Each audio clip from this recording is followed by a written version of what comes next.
Shalom, Devosi Imamat pasal 9. Penabisan Imam Harun sudah berakhir dalam Imamat pasal 8 ayat 33. Dan pada hari yang ke-8 Musa memanggil Harun, juga anak-anaknya, keturunannya, serta para tua-tua Israel. Ia memberi instruksi agar mereka mempersiapkan kurban di hadapan Tuhan. Perintahnya jelas dan terperinci dari ayat 3 sampai ayat 21. Setelah lengkap semuanya diletakkan di atas mezbah, Harun memberkati bangsa Israel dan mempersembahkan korban. Masuklah Musa dan Harun ke dalam kemah pertemuan tabernakel. Selang beberapa lama mereka keluar dan memberkati umat Israel. Dan seketika api dari Tuhan turun menyambar korban mezbah Israel. Langsung mereka bersorak gembira dan sujud menyembah Tuhan. Dalam perjanjian lama, turunnya api dari langit dan membakar korban pernah terjadi. Kita ingat peristiwa Elia melawan para Baal, di mana api muncul dari atas dan membakar habis korban yang diberikan Elia kepada Tuhan Allah. Dan ini merupakan pembuktian bahwa Baal adalah dewa palsu dan hanya Tuhan yang menjadi penguasa dunia. Peristiwa turunnya api yang membakar korban bisa diartikan sebagai persetujuan dari Tuhan Allah.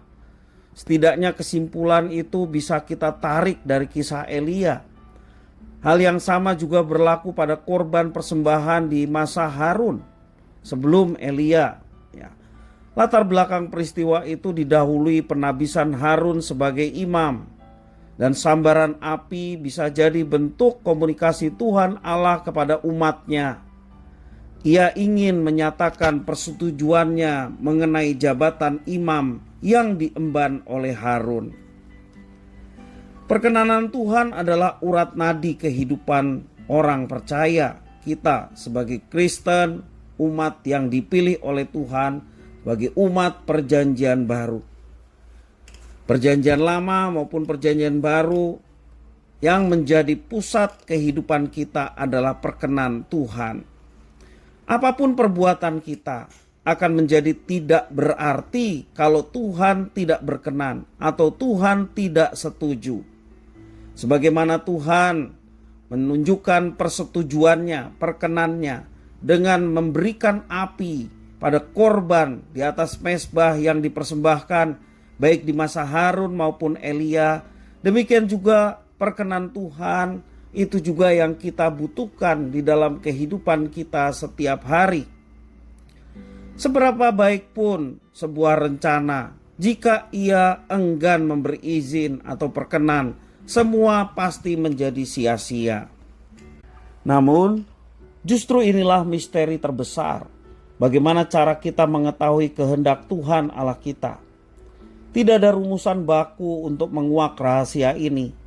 Kita bisa belajar dari Musa dan Harun, yaitu mereka punya keintiman dengan Tuhan, sehingga dapat mengetahui apa yang dikehendaki oleh Tuhan, apa yang diperkenan oleh Tuhan.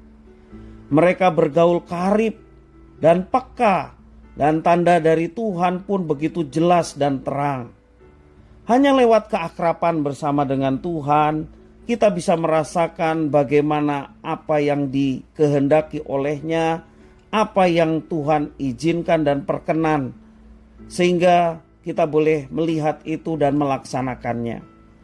Sebagai umat Allah yang baru, orang-orang percaya, mari kita senantiasa terus dekat dengan Tuhan dan menjalin keakraban dengan Tuhan.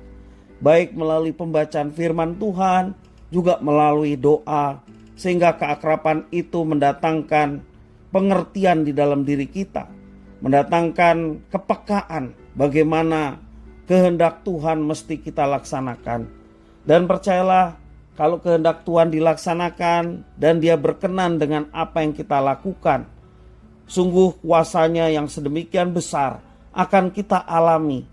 Dan kuasa yang diberikan Tuhan kepada kita adalah sebagaimana Tuhan Yesus amanatkan, kita semua akan menjadi saksinya bagaimana kebesaran Tuhan yang mengasihi dan menyelamatkan kita. Dan kita mau menjadi saksi akan kebesaran dan kasih Tuhan yang sudah kita alami, sehingga hidup kita dapat melaksanakan apa yang diperintahkan. Dan ketika kita melaksanakan apa yang diperintahkan, Tuhan berkenan, maka sukacita dan kebahagiaan itu dengan sendirinya akan didapatkan oleh kita. Seperti ketika Tuhan menyambar korban yang dipersembahkan Harun, maka Israel bergembira dan sujud atas konfirmasi perkenan Tuhan yang boleh dinyatakan. Demikian juga kita akan mendapatkan sukacita, kebahagiaan ketika perkenan Tuhan itu kita dapatkan. Semuanya itu terjadi ketika kita akrab dan dekat dengan Tuhan. Karena itu bangunlah keakraban melalui firman Tuhan dan juga doa yang boleh kita laksanakan setiap hari. Jalinlah keakraban dengan Tuhan, maka kita boleh mengalami perkenan dan juga berkat kebahagiaan yang disediakan Tuhan bagi kita sekalian. Mintalah kepada Tuhan supaya kita terus mencari perkenannya dalam segala sesuatu di setiap kehidupan kita. Tuhan Yesus memberkati.